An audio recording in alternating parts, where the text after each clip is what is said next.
Hello students, welcome to global online. This is Ankita Sood. So communication unit की preparation के लिए most important ये होता है कि आप प्रीवियस ईयर क्वेश्चंस और एक्सपेक्टेड क्वेश्चंस के साथ अपनी तैयारी करें। इसीलिए स्टूडेंट्स, आज की सीरीज में आपके लिए मैं बहुत ही ज़्यादा इंपॉर्टेंट क्वेश्चंस की सीरीज लेकर आई हूँ, जो कि as it is upcoming examination में पूछे जा सकते हैं। हमेशा की तरह हर एक क्वेश्चन के आंसर के साथ आपको एक्सप्लेनेशन भी दी जाएगी, ताकि आप सबके सारे कॉन्सेप्ट्स आसानी से क्लियर होते रहें। तो चलिए फिर सेशन पर आगे बढ़ते हैं। स्टूडेंट्स, पेपर वन में आप सबको हेल्प करने के लिए एक कंप्लीट कोर्स में लेकर आई हूँ, जिसमें अगले 30 दिन के अंदर आपको रोज 2 से 3 लाइव लेक्चर्स के साथ पेपर से पहले 100% सिलेबस तो कवर करवाया ही जाएगा। साथ ही आपकी रिवीजन के लिए full syllabus MCQs and PYQs भी दिए जाएंगे, जिसमें कि आपको कुछ ऐसे ट्रिक्स बताऊंगी जिससे इजीली करेक्ट आंसर को पेपर में आइडेंटिफाई किया जा सकता है। फाइनल प्रिपरेशन के लिए अपडेटेड मॉक टेस्ट है and 5000 plus MCQ question bank है, जो कि एक्सप्लेनेशन के साथ आपको मिलेगा। एंड यकीन रखिए कि इसमें से एज इट इज सवाल पेपर में आपको देखने को मिल सकते हैं। लिमिटेड पीरियड के लिए ये डिस्काउंट आपको दिया जा रहा है। इसके लिए आपको गिवन नंबर्स पर व्हाट्सएप के थ्रू कॉल या मैसेज करके पूरी जानकारी लेनी है। साथ ही स्टूडेंट्स, फ्री वीडियोस और मॉक टेस्ट के लिए ग्लोबल ऑनलाइन ऐप को डाउनलोड कीजिए। स्टोर सेक्शन पर सर्च बार में आपको लिखना है कोर्स का नाम। कंटेंट पर जाते ही आप देखोगे कि यूनिट वाइज फोल्डर्स हैं, जिससे कि आप कभी भी किसी भी यूनिट से अपनी रिवीजन को स्टार्ट कर सकते हो। आपके स्टेट के अलावा अदर स्टेट्स के पीवाईक्यूज भी हम आपको देते हैं प्रैक्टिस के लिए, ताकि आपको अपकमिंग एग्जामिनेशन के लिए एक आइडिया मिल जाए कि किस लेवल के सवाल पूछे जा रहे हैं। तो ये एक ऐसा कोर्स है जो डेफिनेटली स्टूडेंट्स आपको एग्जाम क्वालिफाई करने में हेल्प करेगा। Which one of the following is excluded from the list of communication barriers? So students, communication यानी कि बातचीत करते हुए, संचार करते समय कुछ बाधाएं बीच में आ जाती हैं। एंड इस प्रश्न में पूछा गया है कि कौन सा कम्युनिकेशन बैरियर नहीं है। एक एग्जाम्पल के साथ शुरू करते हैं। मान लीजिए दो व्यक्ति हैं, आपस में बात कर रहे हैं। पर्सन ए पर्सन बी को कुछ इंपॉर्टेंट इंफॉर्मेशन दे रहे हैं। इन दोनों की कम्युनिकेशन में बाधा तब होगी अगर मान लीजिए इनके आसपास शोर इतना ज्यादा है कि इंफॉर्मेशन अच्छे से नहीं पहुंच पा रही है, या फिर पर्सन ए एक ऐसी भाषा का प्रयोग कर रहे हैं जो पर्सन बी समझना ही नहीं चाहते या उनको समझ ही नहीं आती। या फिर ये हो सकता है पर्सन ए ने तो बहुत अच्छे से मैसेज दिया, लेकिन पर्सन बी का ध्यान ही नहीं था। तो ये सब चीजें क्या है, कम्युनिकेशन के बीच में बाधा है। इसको काफी हिस्सों में बांटा गया है, जिसमें सबसे पहला आता है फिजिकल बैरियर। फिजिकल बैरियर एक कम्युनिकेशन बैरियर है जिसके अंदर हमारे आसपास का शोर यानी कि नॉइस, डिस्टेंस को भी हम इसके अंदर कंसिडर कर सकते हैं, और आपका बॉडी लैंग्वेज या फिर आप क्लियर वर्ड्स अगर आपके नहीं है तो वो भी एक कम्युनिकेशन का बैरियर होता है। बट यहाँ पर बोला है कौन सा नहीं है, तो ये वाला ऑप्शन गलत हो जाएगा। अगला है सिमेंटिक बैरियर। सिमेंटिक बैरियर जो है वो आपका लैंग्वेज, आपका वोकैबुलरी से रिलेटेड होता है। ओके, जैसे कि लैंग्वेज डिफरेंसेस मैंने आपको बताए, दो लोग बात कर रहे हैं। जैसे अभी आप में से काफी बच्चे जो हिंदी इंग्लिश बायलिंगुअल पढ़ना चाहते हैं वो मेरे सेशंस को पसंद करते हैं। जो साउथ इंडियंस हैं उनको हिंदी समझ नहीं आती, उनके लिए ये वाला क्या है, कम्युनिकेशन का सिमेंटिक बैरियर है कि वो चाहते तो है सेशन देखना बट समझ नहीं पा रहे हिंदी लैंग्वेज। तो ये सिमेंटिक बैरियर होता है। ठीक है। स्लैंग इसके अंदर आता है। स्लैंग का मतलब है कि किसी बात का कोई गलत मीनिंग अगर आप लोग निकाल लेते हो। ओके, इसके बाद तो ये भी एक बैरियर है, इसलिए इसको भी हम हटा देंगे। अगला है साइकोलॉजिकल बैरियर। साइकोलॉजिकल बैरियर में आ जाता है डिफेंसिवनेस। ठीक है, आप किसी को बचाने के लिए कुछ गुस्से में कुछ बातें कर रहे हो, नेगेटिव इमोशंस है, गुस्सा, फियर, एंजाइटी, ये सब साइकोलॉजिकल बैरियर्स में आते हैं। तो ये भी कम्युनिकेशन का बैरियर है। फिलोसॉफिकल बैरियर जो है, ऐसे नाम का कोई भी बैरियर, कोई भी बाधा कम्युनिकेशन के अंदर नहीं होती है। लैंग्वेज स्टेटमेंट 1 बोलती है language and other symbolic means of mass communication are social products. सबसे पहले आपको अगर पता है मास कम्युनिकेशन क्या है तो क्वेश्चन और आसान हो जाएगा। मास कम्युनिकेशन का एक सबसे बेहतर एग्जाम्पल है भाषण, न्यूज, रेडियो। इसमें क्या होता है, क्या कॉमन चीजें हैं? इसमें जो सेंडर है, जो इंफॉर्मेशन देते हैं, वो सिर्फ एक पर्सन है। जो ऑडियंस है वो एक लार्ज ऑडियंस है। एक साथ न्यूज डिलीवर होती है, लाइव न्यूज आप देख रहे हो, और लाइव में कितने सारे लोग उसको सुनते हैं, फोन में, लैपटॉप्स में, टीवी में, सब जगह एक साथ लोग सुनते हैं। तो ये मास कम्युनिकेशन है। मास का मतलब ही होता है लोग, बहुत सारे लोग। ठीक है, सो स्टेटमेंट 1 में बोला गया है कि लैंग्वेज यानी कि भाषा और जो बाकी के सिंबॉलिक मीन्स होते हैं, जो सिंबल, साइंस, एक्सप्रेशंस हम देते हैं मास कम्युनिकेशन के अंदर, ये सब क्या है, ये सब सोशल प्रोडक्ट्स हैं, यानी कि कम्युनिकेशन के लिए ये बहुत जरूरी है। तो ये स्टेटमेंट बिल्कुल सही है। स्टेटमेंट 2 बोलती है communication media always make their audiences feel comfortable, कि कम्युनिकेशन मीडिया जैसे टीवी, मोबाइल, ये सब चीजें हैं, ये अपनी जो ऑडियंस है उसको हमेशा बहुत कंफर्टेबल रखते हैं। तो ये स्टेटमेंट तो गलत है। हो सकता है कई लोगों को वो कंफर्टेबल लगते हों, कई लोगों को वो चीजें पसंद ना आती हों, तो इसलिए second statement is false but first is true. People who help in the transmission of message, for example, reporters or copy editors are known in media circles are what? So देखिए, अब जैसे न्यूज एंकर्स होते हैं, news reporters होते हैं, वो कोई message, कोई इंफॉर्मेशन ऑडियंस तक पहुंचाने में मदद करते हैं, तो इनको कैरियर बोलते हैं, ट्रांसपोर्टर्स बोलते हैं, मीडिएटर्स बोलते हैं, या फिर रिलाय पीपल बोलते हैं। सो इस क्वेश्चन का सही आंसर क्या होगा? रिलाय पीपल इसका सही आंसर है। क्यों? देखिए स्टूडेंट्स, खास तौर पर जब भी हम जर्नलिज्म की बात करते हैं, काफी बच्चों ने जिन्होंने जर्नलिज्म, रिपोर्टिंग, पब्लिशिंग ये सब चीजें पढ़ी हुई हैं, उनको पता होगा कि रिलाय पीपल एक वो पर्सन होता है जिस पे सब लोग निर्भर करते हैं कि ये हमें बिल्कुल सही इंफॉर्मेशन देंगे। Okay, the behaviourist model of communication asserts that, okay, so व्यवहारवादी मॉडल होता है कम्युनिकेशन में। व्यवहार क्या होता है, किसी का बिहेवियर क्या होता है, जो सामने वाले से आप बात कर रहे हो, उसकी बातचीत करने के तरीके से उसका व्यवहार हम लोगों को काफी हद तक पता चलता है, तो उसी से रिलेटेड है बिहेवियरिस्ट मॉडल। ये हमें क्या बोलता है कि behaviours are learned in social situations, कि एक पर्सन का जो बेसिक बिहेवियर होता है वो अपनी सोसाइटी से, अपने आसपास के लोगों से सीखता है। तो ये वाला ऑप्शन बिल्कुल सही है। ओके, अगली स्टेटमेंट है behaviours are learned in external situations only. External, सिर्फ एक्सटर्नल सिचुएशन से हम बिहेवियर नहीं सीख सकते हैं, तो ये गलत हो जाएगा। अगला है mental state of individual is important.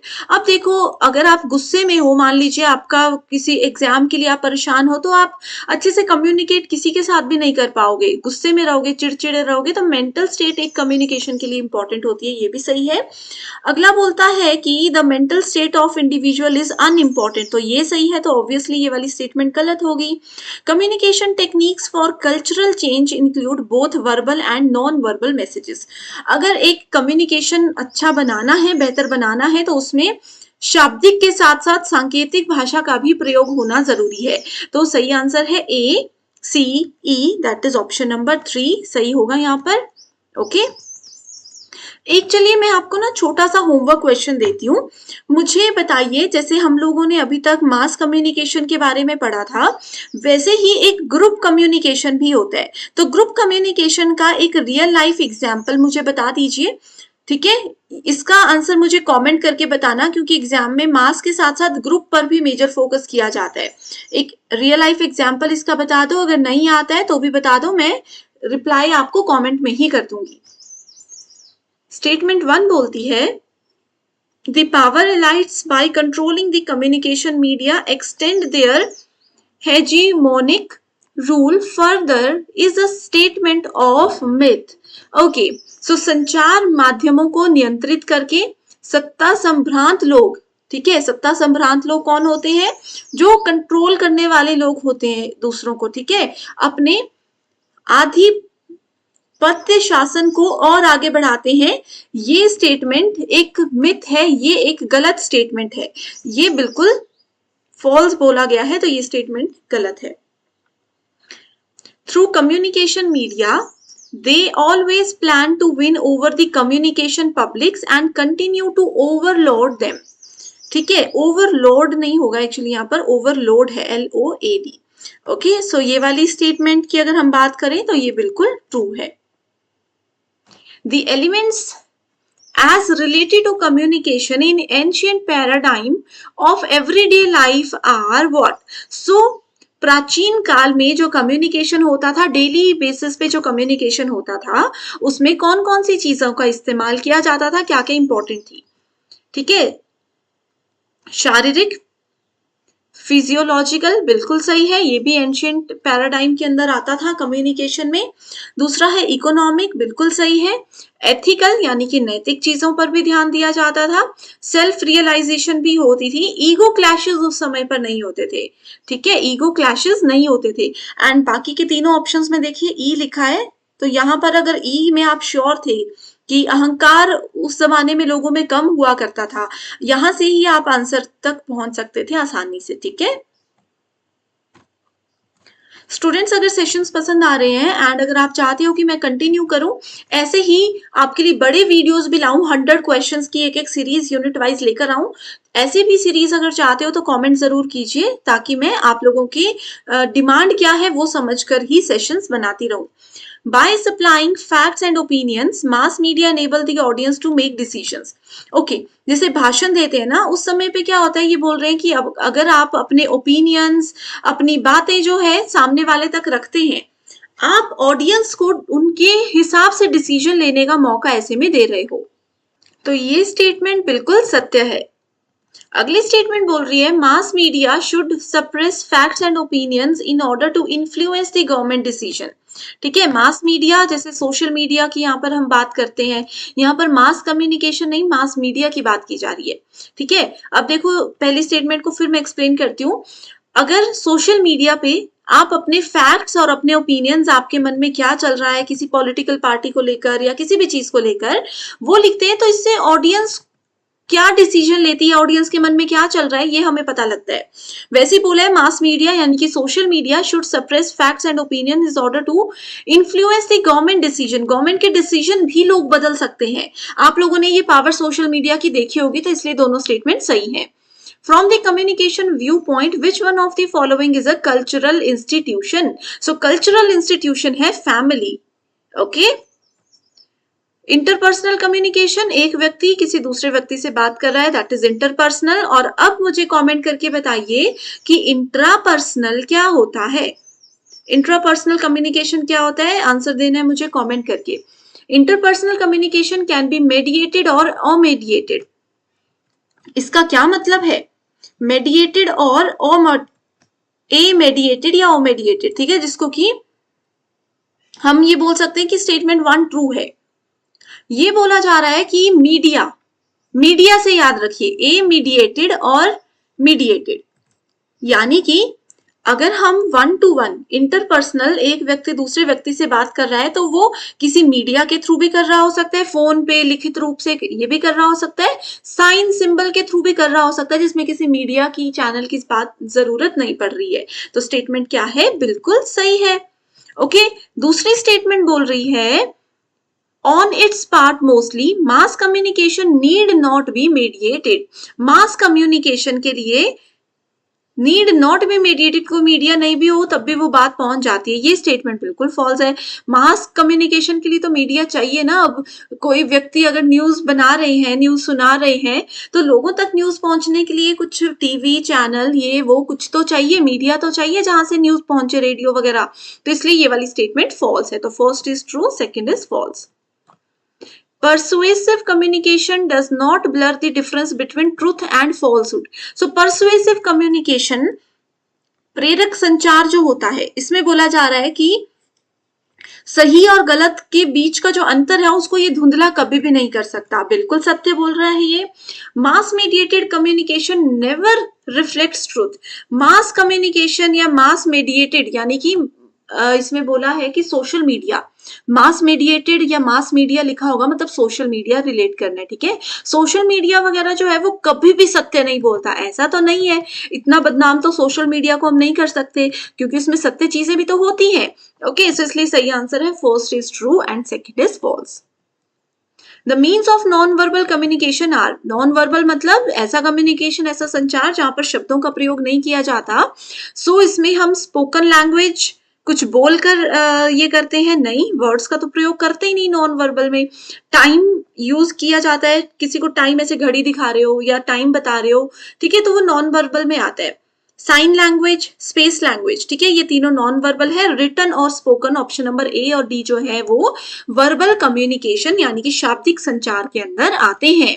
So students paper 2 के फाइनल रिवीजन के लिए एक स्टडी मटेरियल हम लेकर आए हैं जिसमें आपको फुल सिलेबस पीडीएफ नोट्स के साथ हम most expected MCQs and PYQs भी प्रोवाइड करवाते हैं। जो भी सब्जेक्ट्स अवेलेबल है आप यहाँ पर देख सकते हो। ये स्टडी मटेरियल ना सिर्फ आपको आपका जेके सेट एग्जामिनेशन बल्कि इसके अलावा इंटरव्यू में भी बहुत ज्यादा हेल्प कर सकता है। इन व्हाट्सएप नंबर्स पर आप इजिली कॉल या मैसेज करके इसकी पूरी जानकारी ले लीजिए। इसी के साथ फिर सेशन को एंड करते हैं। मैं उम्मीद कर रही हूँ आपको जरूर पसंद आया है सेशन। क्वेश्चंस बहुत इंपॉर्टेंट है ये। एंड स्टूडेंट्स और भी सेशंस चाहिए, पुराने सेशंस अगर नहीं देखे तो लिंक डिस्क्रिप्शन बॉक्स में है, आप उसको जरूर फॉलो कर लेना। ठीक है, thank you so much and I wish you all the very best.